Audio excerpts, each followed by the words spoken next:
Hi everyone. So as many of you know, and some of you will even remember, I grew up working in an independent bookshop. It was called The Lion and the Unicorn. It was my first ever proper job after babysitting in bits and pieces, and I worked there for about 5 or 6 years. It was such a formative place for me talking about books, going to buy books there when I was very little, and just it was such a core part of our community. I think it was so important, and we were devastated when it closed down, but thrilled when two of my friends who I knew through working there, who are my managers, opened up a new bookshop, The Alligator's Mouth, not too far from the original Lion and Unicorn bookshop location. And I've always had this extremely, I guess you'd say, sentimental but core belief that independent bookshops are so important. They add something different to a community. The other week was Bookshop Day here in the UK. It was last Saturday.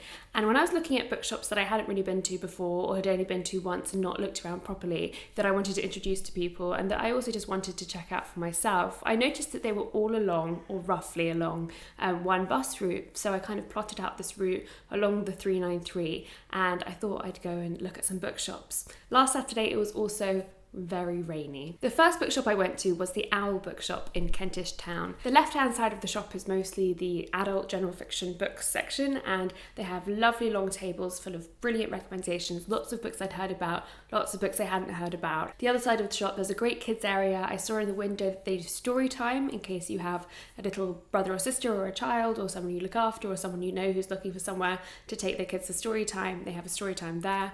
And also just more non-fiction books at the back. One of the books I saw was out on the table was the Patrick Melrose novels, and some of you will know that these have been adapted to a series starring Benedict Cumberbatch. I wanted to read them before I saw the adaptation because I'm that kind of person.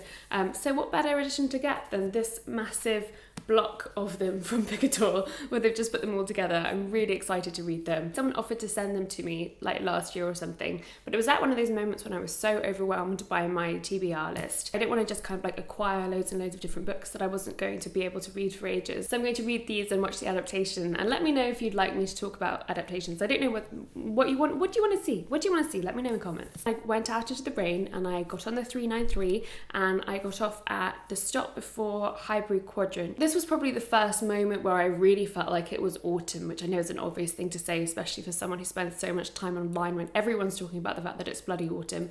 But there were like leaves falling everywhere, and it was all those like very fancy orange brick type houses everywhere, and I was kind of walking through and it was raining, and I was like, oh yes, this is the English autumn, like this is the kind of pinnacle of that moment for me. And I was walking down to Ink at 84. I think the number is Inca 84, which is a great little bookshop. It had such wonderful reviews online, and I also knew that I hadn't heard of it before, so I wanted to go check it out. And it had huge glass windows at the front for one, which even on this grizzly grey day that was full of rain, let so much light in. I didn't look at any pictures of bookshops when I was looking at them online, so when it describes itself as like a cafe drink space as well as a book space, I kind of expected it to be, you know, bookshop, cafe, kind of separated like that. But actually it's all woven in together, and there are tables throughout this quite small bookshop, and at the front where you pay you can also get your coffee or your tea or your drinks or whatever you want. This would be such a good place to write, and when I'm better about putting time aside to write and making that time in my schedule,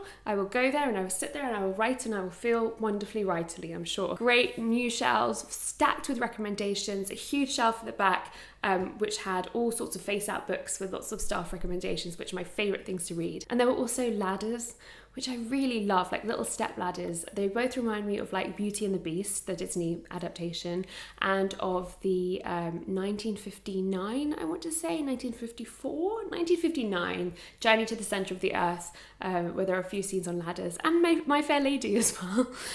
So even though I've like really limited my book collection, I promise I'll do like a bookshelf tour somewhere down the line, maybe later this month. I haven't quite gotten away from that idea of the library and the idea of having a library with a step ladder and all of that. But that's for when I purchase my mansion, you know, like that room will be there. It might only have 100 books, but it will be there. When I set out for that day, I didn't intend to buy a new book at every place I went. It just kind of happened that way, or at most places. Also because I knew that this day was coming up where I was going to go to lots of independent bookshops. So instead of buying them all from one place, I decided kind of in the back of my head, I was like, I'll save them for another time. Also, like, let's be realistic about what you can read in a week.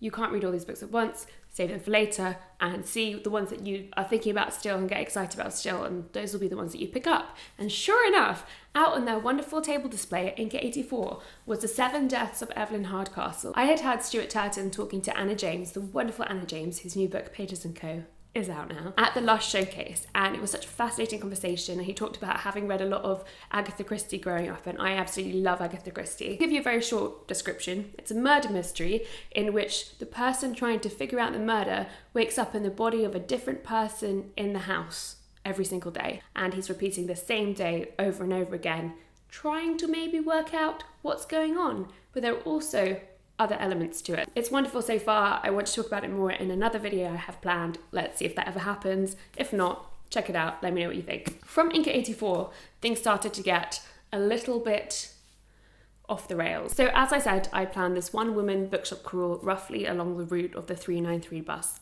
I got back on the 393 bus at Highbury Quadrant, and it was going towards Stoke Newington, basically nearly at Stoke Newington. I was reading my book and suddenly I was thrown forward. I was sitting down. Thankfully, I think everyone on the bus was sitting down except maybe one person who luckily was holding on tight. I was thrown forward because my bus had collided with a car that was coming out of a driveway. The bus crashed really hard into this car. Everyone was okay. I had a sore neck and a shoulder, and I kind of still do, and this was a week ago. There was an old lady who fell into the aisle, and I think a lot of us will have had like little bumps and bruises and things, like I have a bruise on my knee from it. But it was really scary, and the whole front of the bus was like, that was cracked. The side of the car the bus crashed into like was dented and all the windows were smashed, and I've never been in a car accident, a bus accident, any kind of traffic accident before, so it was also that additional measure of like, oh, this is very new to me and this is terrifying and I don't know what to do. I mean, it was lovely because everyone on the bus was checking on each other, and that was like one of those moments when I was like, I really love people. I really love community. I really love spontaneous community and the way people can care for each other and make sure everyone's okay, because like, especially like there was one of the mums of one of the really young kids who was really upset. Obviously she was terrified. We were getting no instruction from the driver or, you know, on what we should do, whether we should wait, whether we should go, and that was really like weirdly confusing and upsetting, kind of added to the confusion of it. Eventually, like, we all kind of got off the bus and left and like walked down, and it was at that moment that my documentation became fuzzy in that I did not do any. I wandered into a lot of the lovely little shops that I don't really ever go to in Stoke Newington. There's Church Street bookshop that's really nice that I like going to there, but I was really like shaken up, and the way that the bus crashed, it basically crashed along one of the other lanes, so I knew that the 393 wasn't going to come through there and that the buses would be diverted. So instead, also because I was upset, my umbrella was partly broken at this point, and it was raining really hard, and I was just kind of like, I just needed, when I'm really stressed or upset, I have to walk. That's my like Frances Ali solution to the situation. I walked from Stoke Newington to kind of Clapton Hackney area, which is where the next bookshop I went to was, which is Pages of Hackney, which I'd been to once, and I don't think I'd ever been to the downstairs section. And downstairs they have all sorts of second-hand books, like lots of crime fiction, lots of like really lovely old like Penguin editions, first editions of books. They have a little vinyl collection, and upstairs they have such wonderful shelves. Like, again, it's not a very big bookshop, but the curation of those shelves is so good, and the staff is so friendly. The woman who was working there on that day was the first person other than the people on the bus who I had spoken to, because I'd like texted my friends about the bus accident, but I hadn't actually spoken to anyone. I kind of blurted out everything that had happened. After having a very short conversation about a book, I just kind of like vented all these feelings at her about this bus crash, and she was so sweet and lovely, and just the perfect person to talk to in that moment, that I just really needed someone. I just needed someone's humanity in that moment, so I'm very grateful for it. Also, yes, amazing book selection. Again, what are the chances? When I go into independent bookshops, I so often remember the feeling of working at one and the kind of dogged determination with which I would face out all of my absolute favourite books. One, now thinking about it, that I used to always turn out was, where is it? This very book, Looking for Alaska by John Green, who I work with every single day, was recommended to me when I was 14 years old at a bookshop. At the bookshop I ended up working at, and this was not exactly this edition because this was mine, but this edition of it was the one that I would constantly, with like a fixation, turn out every single time I was working on those shelves. So when I'm in a bookshop and I see lots of face art books, it makes me really happy. And then when I see a full table of selections, it makes me really happy. And it's people who have opinions about books. It's people who want to live inside books and love them in the same way that I love them. And yeah, I just get very romantic about them. I feel the same at libraries as well. I'm just filled with this feeling of like, it's almost like love and support, which again sounds really cheesy and also predictable, but that's how I feel inside bookshops. They're like my sacred space. At Pages, other than emotional support, I bought I'll Go On, which is a book about sisterhood. I don't know anything else about it. It was again out on the table, and it's a piece of translated fiction, which I'm really excited to read. So I will loop back around on that one too. I don't generally buy books based on blurbs, but part of the reason why I did buy this one is that Charlene Teo blurbed it. She wrote Ponty, which I absolutely love, and I'm going to talk about more in another video. So I got that. At this point, I was feeling quite like emotionally warped, to say the least. I detoured and went to Homerton. Homerton is in East London in the borough of Hackney, and it's where I lived with Kaylee and Sana and Marion. It's the first place I lived in out of university. I have a lot of like strange, like, I don't know if nostalgia is the right word, but there is some nostalgia there too. But that was the time that I was working at Top Man Oxford Circus, and I was extremely tired all the time and just working really hard. And I actually never spent a lot of time in Homerton itself. And now it was getting gentrified then, and our very presence there was a mark of that gentrification. It's so changed now, and some good ways and some bad ways, but it's always strange to go back to those places. Yeah, I always think of that line of, sometimes you close your eyes and see the place where you used to live when you were young, and I think about that with my childhood home, and I think about that with all of the places I've been before. To all the places I've lived before. So I took this detour, waited for a while for a different bus, not on the 393 route in the rain, to go to Broadway Market. Broadway Market is a food market predominantly, but it's also down that market street. There were lots of wonderful independent shops, and there were 2 different art bookshops, and I went into both of them. I didn't buy anything in either of them, but they're both really, really great. There's one small one that is full of light and has also a great little kind of political activism book section, and then there's Art Words, which is further down the street, kind of halfway down the street. It's very glossy if you've ever been to an Art Word. I'm always interested when I'm in Art Words, the kinds of books that they choose. There's a lot of like cooking books and so on.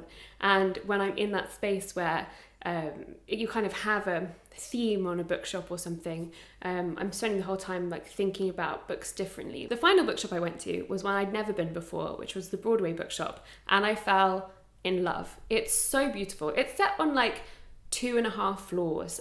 You come in and then you go down the stairs to the fiction section, and then further downstairs is like a little children's kind of like cubby area almost, with so many lovely, wonderful children's books there. And I walked around and just adored the selections, just so many books everywhere. Again, like not a huge bookshop, and it doesn't need to be big. It doesn't need to have every single book under the sun for me to feel like there is an abundance of books, an abundance of choice, wonderful recommendations, and things I wouldn't necessarily have read, but also that kind of comforting feeling of seeing so many favourites also there. I'd been so drenched and like sapped of energy, and I was upset again, and it was wonderful. It felt like I was sort of submitting myself to the protection of books. From there I bought Kindred by Octavia Butler. I got a video planned. Oh, how many times have I said that in this video? About Parable of the Sower and Parable of the Talents.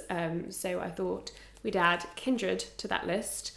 And the other one, this was amazing. So I was walking around the shop and just kind of like looking at all the different shelves, and there was a little history section. I've been trying to read more history books, but for a part of a writing thing that I've been working on, I've been thinking a lot about salt. When I was in the history section, I saw lying like flat on top, because there wasn't enough space on the shelves, Salt, A World History, which was one of the books that I'd found online, but like hadn't really looked for properly, or didn't really know where to start looking for in sections at bookshops, hadn't remembered it to ask, and it was right there, and it felt like it was there waiting for me. And it was one of those things where I absolutely read far too much into that moment, but I knew that I had to buy that as well. So in my last bookshop of my bookshop crawl 2018, I went and bought 2 books, like a wild animal, like the wild lady that I am. So bus crash aside, rain aside, general emotional turmoil aside, it was a wonderful way to spend a Saturday, and I am so thrilled that I did it. I hope you all have had a lovely week, and I will see you again very soon,